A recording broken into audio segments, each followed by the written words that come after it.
기도는 삶이 된다 그랬습니다. 그래서 우리의 삶은 우리의 기도를 담게 된다 그렇게 얘기했습니다. 그래서 우리의 삶이 바뀌기 위해서는 기도가 바뀌어야 된다. 이 개혁자들도 그들의 그 개혁적인 또 모든 일들과 함께 기도가 뒷받침되었기 때문에 그런 일들을 할 수가 있었습니다.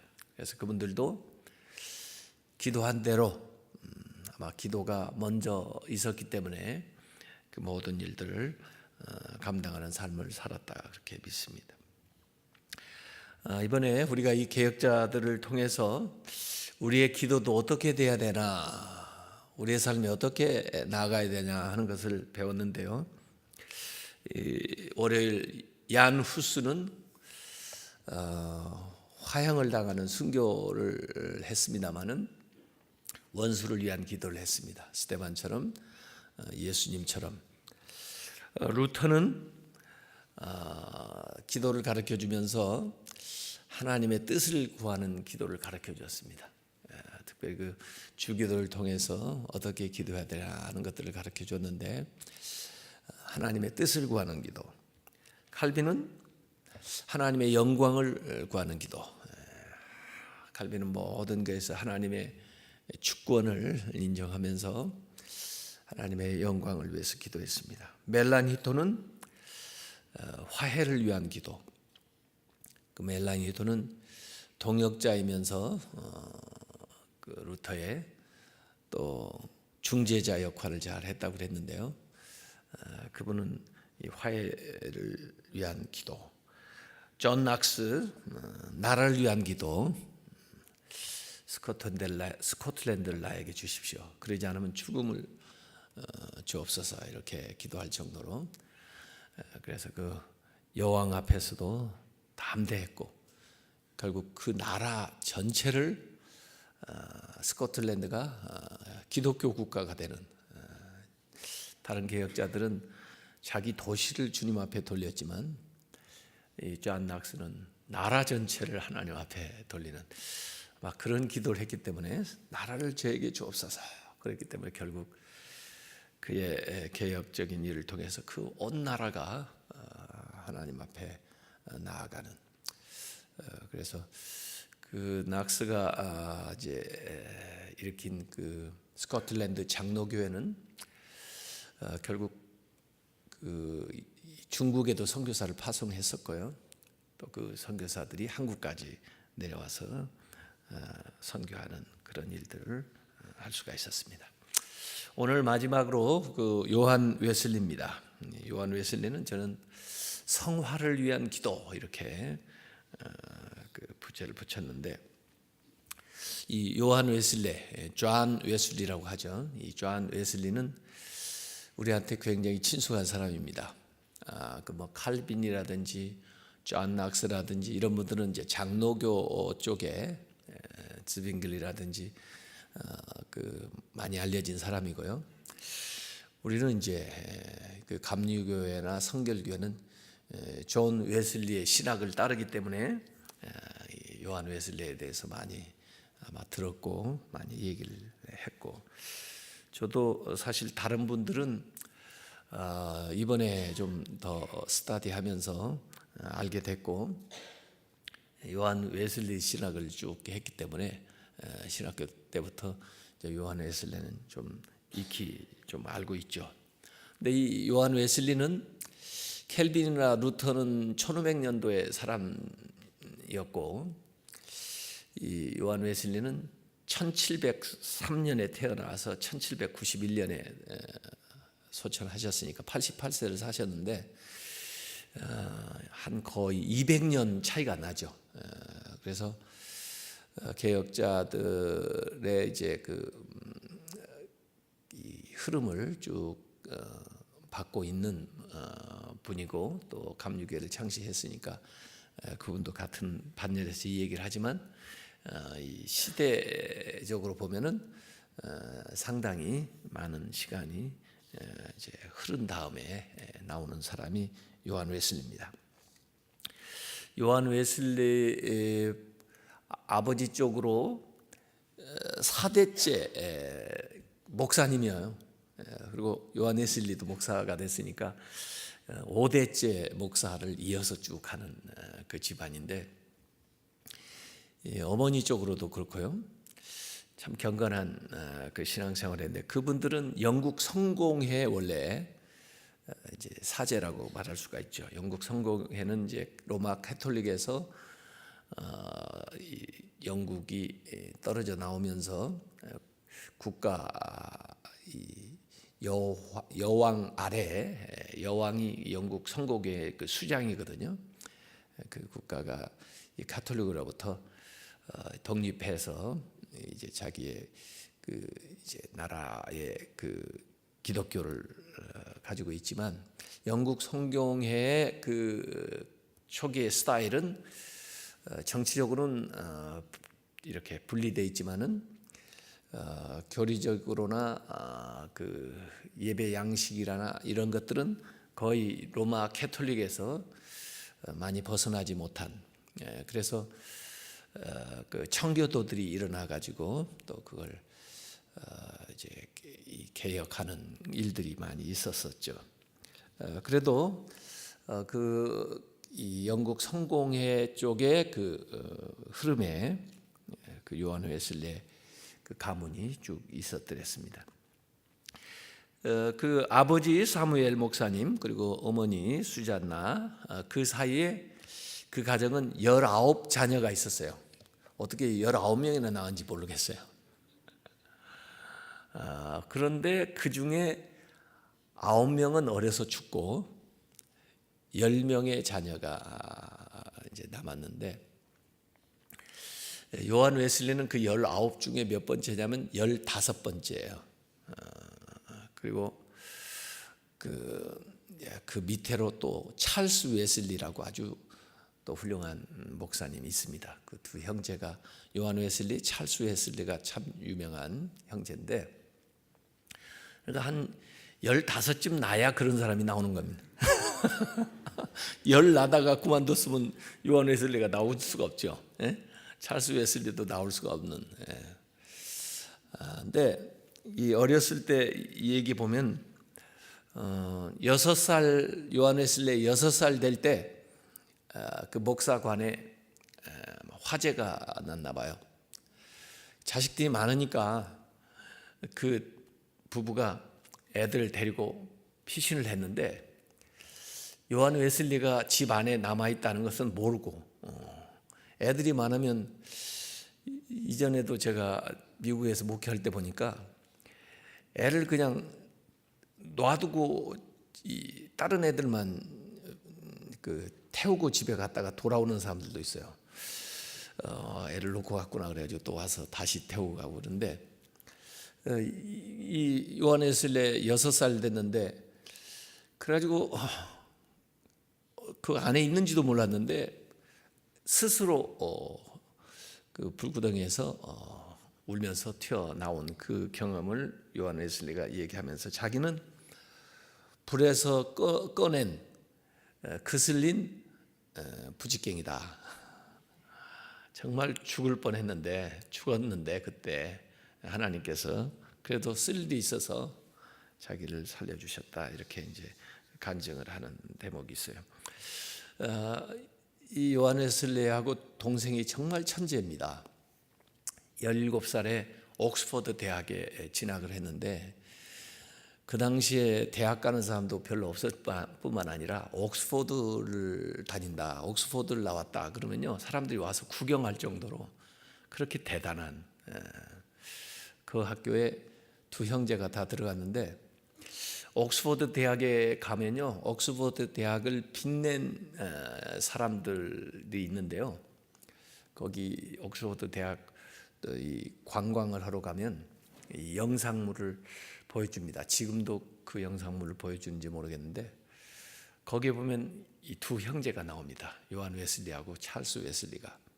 그만큼 참 훌륭한 그 인재였는데, 그 옥스퍼드 대학 다니면서 그 찰스 웨슬리 그 동생이 그 홀리 클럽을 만들었습니다. 홀리클럽은 우리가 믿음 안에서 경건한 습관을 가지면서 그 하나님 잘 믿으면서 살자 뭐 그렇게 가지고 그렇게 동조하는 사람들 모아가지고 그 이제 서로 격려하면서 생활을 하는 거죠. 요한 웨슬레도 그들을 지도하면서 같이 그런 생활을 했었는데 아주 규칙적으로 절제하면서 하는 그런 생활을 그 대학 다닐 때부터 이렇게 했어요. 그래서 그 그룹 사람들을 규칙쟁이다 이렇게 이제 사람들이 별명을 붙였는데 거기에서 나온 말이 메소디스트라는 말입니다. 그래서 감리교라는 지금 말의 뜻이 원래 규칙쟁이들, 규칙을 딱 정해놓고 그 규칙대로 사는 사람들. 처음에는 뭐 좀 조롱 섞인 얘기였는데 결국 그들 스스로 이 자신들을 부르는 그런 이야기가 됐어요. 어쨌든 경건하게 살려고 노력을 했는데 마음의 평안이 없어요. 아마 웨슬리는 자기가 하나님 앞에 열심히 바르게 살면 하나님께서 마음에 구원의 확신도 주고 또 자신을 구원해 주리라 이렇게 생각을 했을 텐데 자신이 없는 거예요. 자기가 구원받았다는. 그래서 32살 될 때 미국이 이제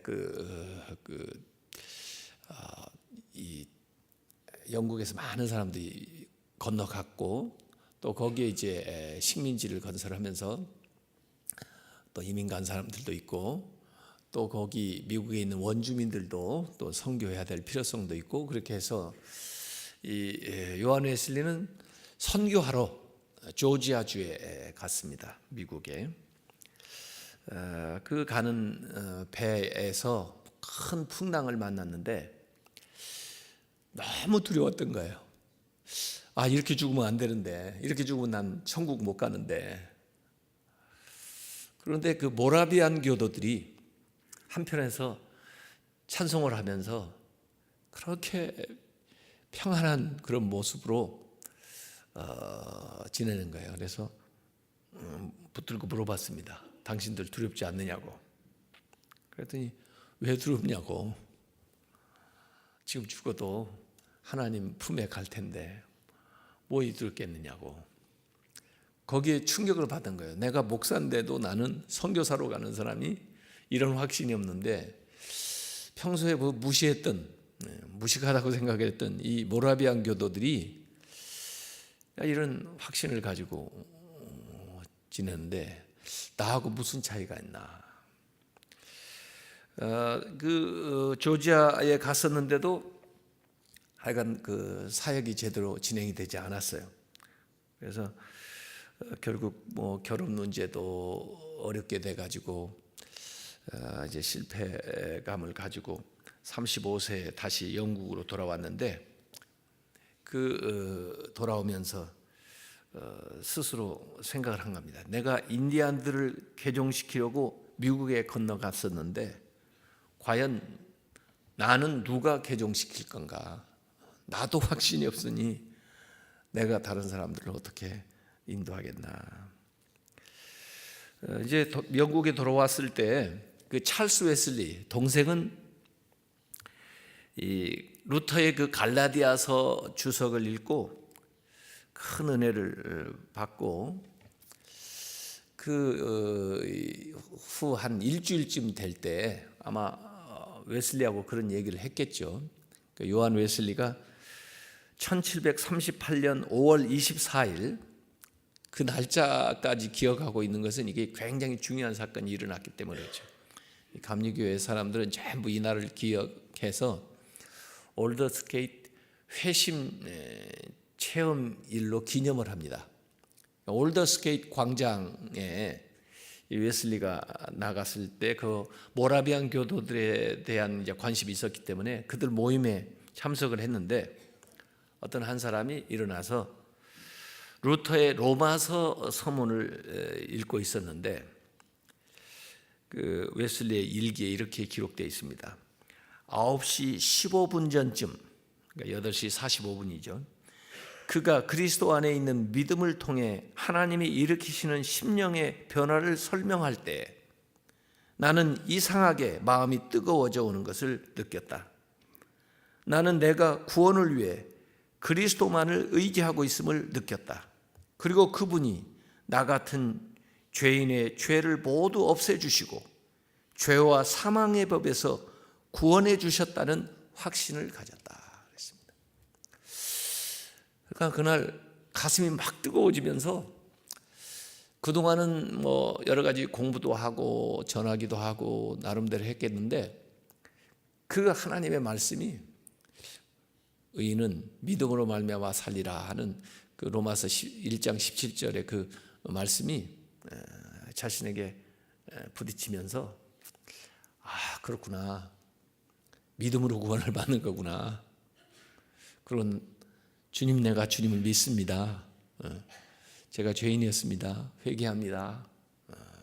그러면서 거기에서 회심하는 그 역사가 일어났다는 거죠. 이번 주일에 오는 이정훈 교수도 TV 설교를 들으면서 그 순간에 경험을 했다잖아요. 아마 그런 경험을 웨슬리가 하게 된 것 같아요. 그래가지고 자기 동생 찰스를 찾아가가지고 찰스하고 그 감격을 이 얘기를 했는데 찰스 웨슬리도 이렇게 기록을 해놨습니다. 밤 10시가 다 되어서 나의 형 존은 흥분한 친구들에 둘러싸여 들어오면서 말했다. 나는 믿는다. 그러면서 너무 기쁘게 자기의 그 체험을 간증을 해서 우리는 함께 기쁨에 차서 찬송을 불렀고 그리고 기도하면서 헤어졌다. 이렇게 이제 기록을 해놨습니다. 그래서 그때 웨슬리는 이 개인적인 체험, 개인적으로 성령을 충만하게 받는 그런 체험, 그리고 예배에 있어서 뜨거운 찬양과 기도, 그리고 전도에 대한 열정, 그리고 이 영성 훈련을 위한 그 소그룹 사역, 이런 것들을 그때부터 시작을 하게 됐습니다. 이 찰스 웨슬리하고 같이 동역을 많이 했는데요. 찰스 웨슬리는 찬송가를 10,000개 이상 쓴 사람이에요. 찰스 웨슬리가. 그래서 우리 찬송가에도 그 동생 찰스 웨슬리가 작곡한 찬송이 많이 들어있는데요. 나중에 그 휘필드하고도 같이 교분이 있었고요. 휘필드도 대단한 설교가였고 또 미국에서 대단한, 영국에 있다가 미국에 건너가서 대단한 그 사역을 한 분인데 그분하고도, 그리고 요나단 웨드워드가 미국에서 또 대단한 설교가였는데 그분의 영향도 이 요한 웨슬리가 받고, 그러면서 이 요한 웨슬리가 이 야외 설교를 하기 시작합니다. 그 전에는 전부 교회당에 모여가지고 주일에 예배 시간에 설교를 했는데 아마 휘필드가 계속 그 격려를 했던 것 같아요. 그 당시로 보면 정말 파격적으로 야외에 나가서 평일에 사람들 모아놓고 설교를 하는 겁니다. 근데 뭐 웨슬리가 가는 곳마다 막 몇천 명, 몇만 명까지 모여가지고 설교를 들었기 때문에 그 순회하면서 이 설교를 했는데 주로 말을 타고 다녔다고 그래요. 근데 말을 타고 다니는데 하루에 한 100km 정도 이동하면서 설교를 했다고 합니다. 54년 동안 그가 순회 설교를 했는데 29만 마일, 그러니까 지구를 한 12바퀴 정도 돌 정도로, 70세가 넘어서는 이제 마차를 타고 다니면서 설교를 하고, 그래서 4만 번 넘게 설교했는데 매일 2번 이상 이렇게 설교를 했다고 합니다. 88세에 임종을 했는데 임종할 때 남긴 말이 오늘 읽었던 마태복음 28장 20절의 말씀이에요. 그래서 그분의 묘비에는 이 말씀이 새겨져 있습니다. 세상에서 가장 좋은 것은 하나님이 우리와 함께 계시리라. 사람들이 슬퍼하고 울고 그랬겠죠. 울지 말라고 그러면서 세상에서 제일 좋은 게 뭔지 알아? 하나님 우리와 함께 계심이야.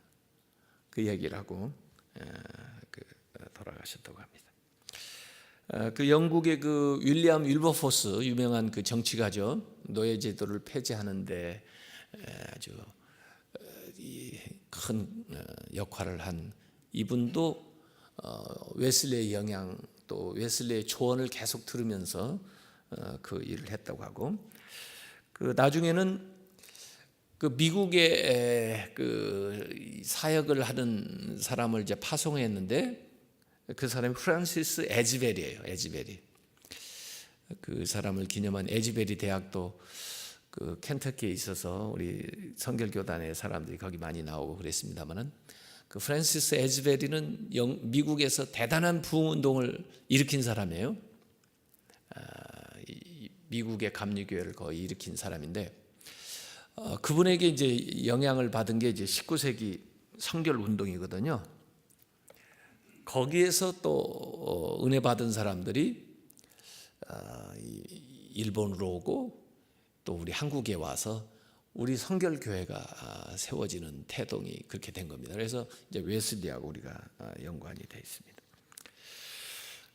웨스트민스터 사원에 가면은 제가 이번에 이제 내년에 개혁지 탐방을 할 때 보통은 다 독일, 스위스, 불란서 뭐 또는 체코 이런 정도 들렸다 오고 하는데 영국을 넣으라 그랬는데 영국을 왜 넣냐 이 웨슬리 좀 봐야 되거든요. 또 존 낙스를 보려면 그 위에 스코틀랜드도 좀 가야 되고 근데 이 영국에 가면 이제 웨스트민스터 사원에 꼭 들리게 되죠. 근데 그 웨스트민스터 사원에 가면은 그 유럽은 주로 이 거대한 예배당 안에 묘가 있어요. 묘.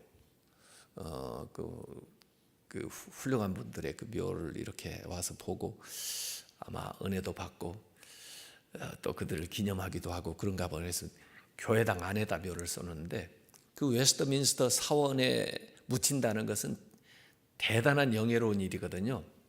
그 좁은 공간에 그 나라를 일으킨 사람들이 거기 들어가 있거든요. 거기에 두 사람 형제가 들어가 있는 사람이 요한 웨슬리하고 찰스 웨슬리입니다. 그 요한 웨슬리 묘에 딱 가보면 그 글이 3개가 써 있어요. 그 중에 하나가 세계는 나의 교구다 이렇게 써 있어요. 왜냐하면 웨슬리가 외친 슬로건이에요. 전 세계가 나의 교구다 해서 그렇게 돌아다니면서 설교하고 전도하고 다녔거든요.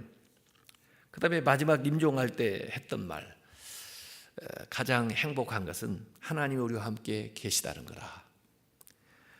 그 다음에 이제 3번째 쓰여 있는 글귀는 하나님은 그 일꾼을 여기 장사하시나 그 일은 계속하신다. 그가 죽었다고 끝나는 게 아니고 하나님은 그 일을 계속하신다. 이런 글이 거기에 가면 써 있습니다. 그 올더스게이트 광장도 가볼 수 있고요. 또 웨슬리가 목회했던 교회도 가볼 수 있고요. 그분이 쓰던 유품들도 잘 전시가 돼 있어요. 그래서 이 런던에 가면은 또 이 주변 가까운 지역들에 가면은 웨슬리의 흔적이 많이 남아 있습니다. 웨슬리는 다른 개혁자들하고 좀 구별되는 게 웨슬리의 그 성화론 또 성결을 주장한 것이 좀 다르죠. 다른 개혁자들은 주로 중생에 많은 강조점이 있었어요. 어떻게 구원받느냐? 그래서 믿음으로 은혜로 구원받는다 하는 것을 강조했다면 웨슬리도 물론 그걸 이제 믿고 또 그걸 가르치지만 그 중생은 초기 성결이고 신앙생활이라는 것은 성화의 과정을 계속해 나가는 건데 결국 그 성화에 도달하고 성결한 삶이 되는 것이 신앙생활의 목적이다. 이걸 이제 강조한 것이 이제 요한 웨슬리죠. 그래서 물론 뭐 칼빈도 성화를 얘기했지만은 주로 죽은 다음에 이루어지는 것으로 이렇게 생각을 했는데 웨슬리는 살아있는 동안에 우리가 성화에 도달할 수가 있다. 근데 그 성결은 이 성령의 역사를 통해서 우리가 죄에서 벗어나는 건데, 이 세상에서도 이 성령의 역사를 통해서 그것을 체험할 수 있다, 그걸 체험해야 된다 하는 것을 강조한 사람이 바로 요한 웨슬리입니다. 그래서 그리스도의 그 완전함, 내가 거룩하니 너희도 거룩하라 라고 하는 이 명령은 이 세상에서 우리가 이루어야 되는 그 말씀이다, 이렇게 얘기를 하는 거죠. 이 웨슬리의 이제 감리교회 성결교회하고 그다음에 그 칼빈의 장로교회하고 좀 다른 게, 이 칼빈은 지난번에도 이 선택론, 예정론을 주장을 했다고 그랬죠. 왜냐하면 인간이 전적으로 타락했기 때문에 인간 스스로 구원받을 수도 없을 뿐만 아니라 아무것도 할 수 없는 그런 이제 상태에 빠져 있기 때문에 하나님의 선택에 의해서만 인간은 구원받을 수 있다. 이게 이제 칼빈의 얘기인데, 웨슬리는 인간이 그렇게 전적으로 타락을 했지만 하나님께서 선제 은혜, 먼저 은혜를 주셨다는 거예요. 그 선제 은혜는 뭐냐면 인간이 완전히 무기력하고 그러지만은 하나님의 은혜에 대해서 이렇게 반응할 수 있는 것을 우리에게 주셨다는 거예요. 그래서 하나님의 말씀을 들을 때, 또 하나님이 우리를 찾아올 때 우리가 그것을 받아들일 수 있는, 또 마음문을 열고 믿게 되는 그런 선제 은혜를 주셨다는 거예요. 그걸 이제 자유의지라고 얘기하는 겁니다. 그래서 인간은 하나님의 말씀에 대해서, 또 하나님의 은혜에 대해서 반응할 수 있다는 거예요. 그래서 어찌 보면 이제 알미니안주의의 영향을 많이 받았다 그러는데, 이제 카톨릭은 인간의 공로나 자기들의 어떤 행위를 많이 강조하죠. 그런 반면 이 종교 개혁자들은 하나님의 주권과 하나님의 선택을 이제 강조했던 것이 이제 칼빈의 신학인데, 어찌 보면은 인간의 역할도 어느 정도 인정한 게 이제 이 요한 웨슬리예요. 어떤 사람들은 그걸 신인 합동, 하나님의 역할이 물론 절대적이지만 거기에 대해서 인간의 응답도 필요하다. 그 응답할 수 있는 능력을 은혜로 미리 주셨다. 이걸 이제 웨슬리가 얘기한 것이 좀 달라요.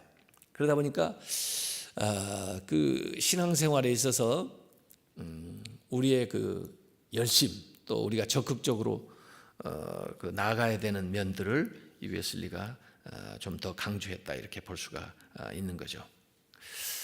그 당시 웨슬리가 살던 시대하고 가만히 비교해 보면 뭐 신앙생활을 한다면서 전부 너무 부패돼 있고 악이 만연돼 있고 하여간 사회가 너무 어둡고 이렇기 때문에, 또 믿는다고 하는 사람들도 굉장히 그 세속주의에 빠져 있기 때문에 이 신앙적인 개혁, 또 사회의 개혁을 해야 되는데 그동안 가르쳤던, 또 그동안 믿고 있던 이런 신앙생활이 너무 생활을 바꾸지 못하는, 세상에서 힘을 발휘하지 못하는 그런 거였거든요. 그래서 그냥 믿는다고 되는 거냐, 거룩하게 살아야 된다, 성별된 삶을 살아야 된다, 이런 것들을 이제 굉장히 강조하게 된 거예요. 그래서 실제로 웨슬리의 이 운동을 통해서 사회가 정화되고 이 세상이 바뀌는 그런 이제 효과가 나타나게 된 거죠. 자, 기도에 대해서 잠깐 얘기한다면은, 웨슬리가 올더스게이트에서 한 번 회심했다고 끝난 게 아니고, 회심 후에 회더레인이라는 기도 모임을 이제 계속 정기적으로 하면서 성령의 능력을 대망하는 그런 기도 모임을 했습니다. 그걸 하다가 1738년 그해 12월 31일, 우리로 말하면 이제 송구영신 예배 드리는 그날이죠. 그때 이제 휘필드 찰스 웨슬리 포함한 7명의 목사님들 그리고 60여 명의 신도들이 모여서 계속 성령을 구하면서 철야 기도를 했는데, 그때 웨슬리가 일기에 1739년 1월 1일 일기에 이렇게 써놨습니다. 우리가 밤을 새워 갈급하게 기도하고 있을 때 새벽 3시경 하나님의 권능이 우리 위에 강하게 임재하였다. 그 권능 안에 많은 사람들은 넘쳐 흐르는 기쁨으로 울부짖었고 땅바닥에 쓰러졌다. 우리가 하나님의 권능의 현존 앞에서 깨어나자마자 한 목소리로 오 하나님을 찬양합니다.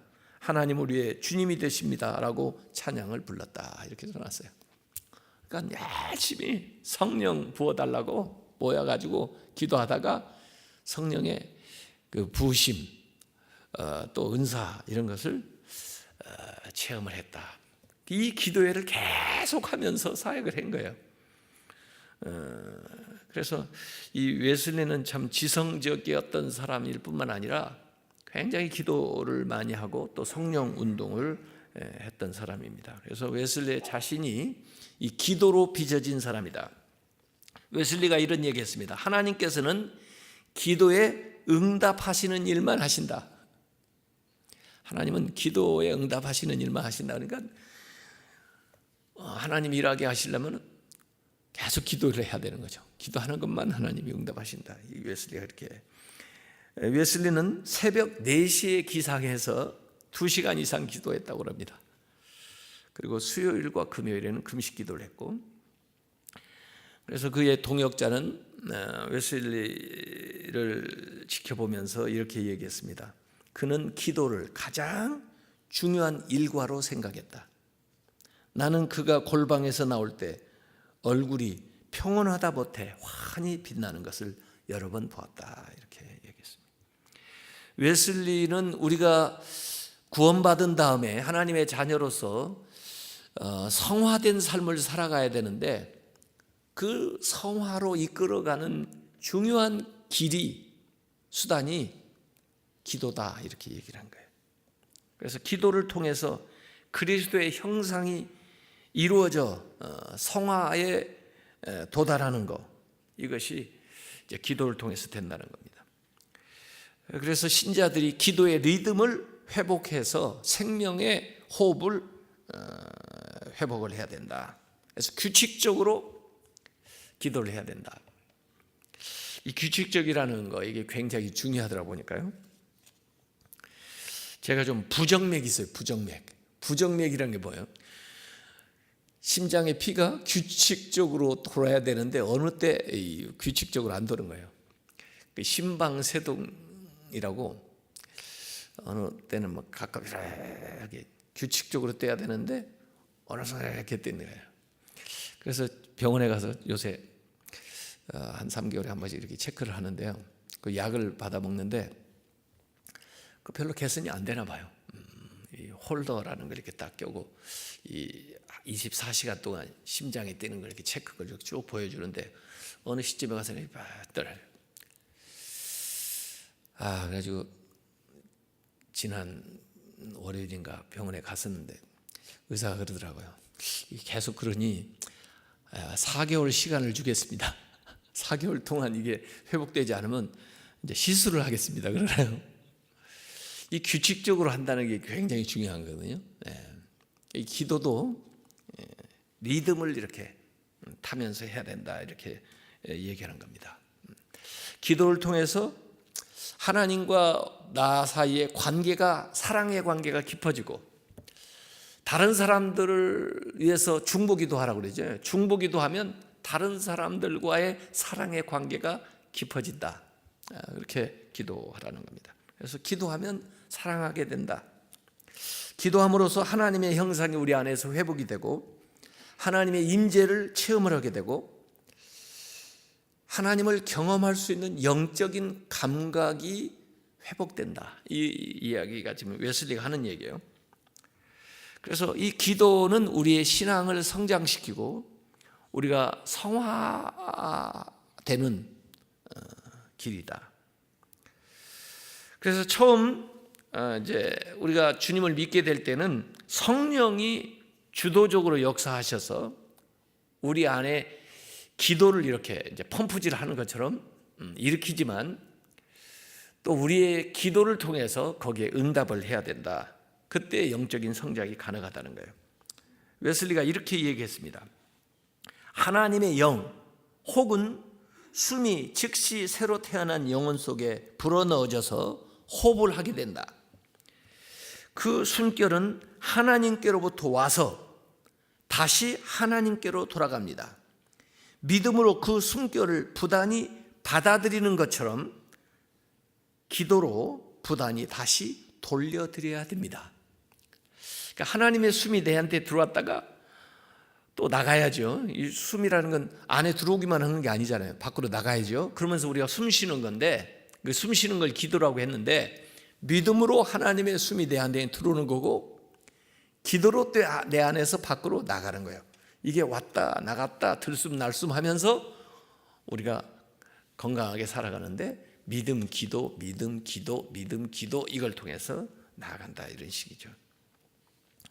그래서 이 기도는 하나님의 은총의 역사에 대한 응답이다. 그래서 우리 편에서 기도로 반응을 해야 이 은총이 계속 우리 삶에서 역사한다. 그래서 은혜가 계속 내 안에서 교통하고 활동하는 것이 바로 그 길이 기도하는 거다. 그래서 기도는 우리의 마음을 하나님께 들어 올리는 것, 하나님을 향한 마음의 자세.